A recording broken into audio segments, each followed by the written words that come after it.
Salut la gang, aujourd'hui j'ai décidé de vous apporter avec moi à Toronto. Je vais m'entraîner 2 nouveaux pilotes, un nouveau commandant, un nouveau copilote à Toronto Pearson chez CAE.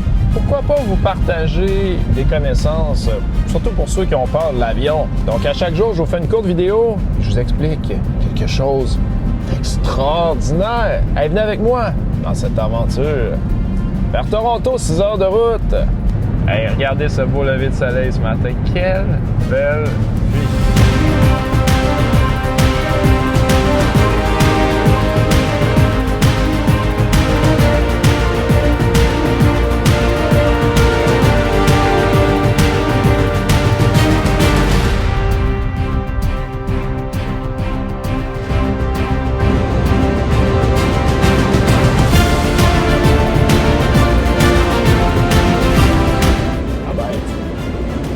Bon, alors bienvenue dans le simulateur. C'est ici qu'on va apprendre que finalement un avion, c'est génial. Puis vous allez voir avec tout l'entraînement que les pilotes canadiens reçoivent, il n'y a pas beaucoup de stress à prendre l'avion.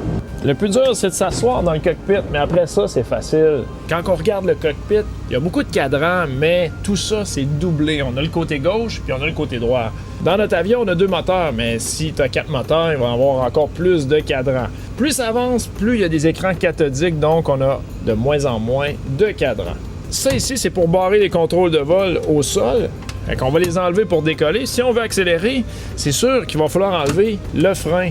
Donc, pour avancer, il faut augmenter la puissance de nos moteurs ici. Ça s'appelle un torque. Le torque augmente. Pour garder le cap au centre, c'est avec les pédales ici. Vous voyez? Pédale de gauche, je m'en vais vers la gauche. Pédale de droite, je m'en vais vers la droite. C'est pas plus compliqué que ça. Donc, on contrôle notre avion avec la queue en arrière. Et si on veut arrêter, ben, il faut reculer la puissance moteur, puis on peut mettre les reverse pour s'aider à freiner. Je peux également utiliser le bout des pédales pour être capable de me freiner. Mais le talon, c'est ça qui va contrôler la direction, mais ça me prend de l'air quand même. Pour tourner, je peux utiliser mon petit volant. Il est juste là. Il faut que j'accélère, il faut que j'aille chercher de la vitesse pour avoir de l'efficacité sur ma queue en arrière pour être capable de tirer et de décoller finalement. Bon, qu'est-ce qui peut arriver si jamais je monte la puissance, j'accélère et je tire sur mes contrôles avant que l'avion puisse voler. Parce qu'on a des petits bugs ici qu'on va mettre à la bonne vitesse selon le poids de notre avion. C'est sûr que plus on est pesant, plus on a besoin de vitesse avant de pouvoir décoller. Donc dans mon cas, si j'essaie de tirer avant d'avoir ma vitesse, l'avion elle veut pas voler, elle voudra pas voler. Puis ce qui peut arriver, c'est justement qu'elle parte, puis la queue touche en arrière. Vous voyez, je suis à côté complètement en arrière, l'avion ne décolle pas. Jusqu'à temps qu'elle ait un peu d'inertie, puis oh! Vous voyez, la queue, elle touche. Touch, run away. Ça, c'est mauvais. Fait que c'est important de tirer quand on est rendu à la bonne vitesse. Pas trop de bonheur. Bon, un autre problème qu'on peut avoir, c'est de donner justement du moteur pour décoller, mais jamais tirer ses contrôles de vol. Ça pourrait être dangereux, vous pensez? N'oubliez pas qu'on est dans un simulateur, ça bouge. On est sur des vérins, là. C'est pas fixe. C'est juste le fun, c'est vraiment trippant. Vous voyez, l'avion accélère. Je garde encore une fois le contrôle avec le bas de mes pédales pour garder l'avion le plus possible au centre.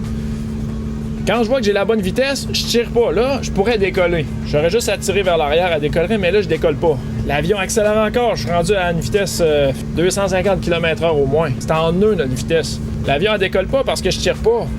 Mais en réalité, un être humain n'acceptera pas de se cracher au bout de la piste, surtout quand on a la vitesse pour décoller. Si j'étais en auto, je serais fait. Mais en avion, j'ai juste à tirer, puis ça va lever de rien. Puis en vol, si vous tirez trop, l'avion va finir par décrocher. Un décrochage, c'est quoi? Il n'y a plus d'air, ses ailes. Qu'est-ce que ça va faire? Oh, ça vibre. Le nez tombe. C'est pas plus compliqué. On tombe pas comme une roche. Et n'oubliez pas qu'après le décollage, il faut monter les roues. C'était cette poignée-là. Donc, pour atterrir, il faut aller chercher la bonne vitesse. Si j'arrive trop vite, ben, l'avion, c'est certain qu'elle va arriver trop vite sur la piste. Mais si j'arrive pas assez vite, l'avion va décrocher au-dessus de la piste. Fait que l'idéal, c'est vraiment de se poser au début de la piste. Puis quand on va toucher, on l'empêche légèrement comme un oiseau. Puis quand on touche, on prend les moteurs, on les envoie en arrière. Ça va freiner notre avion, on est revenu à notre point de départ. Est-ce que vous pensez qu'un avion, ça peut reculer au sol? Ben oui, regardez bien ça.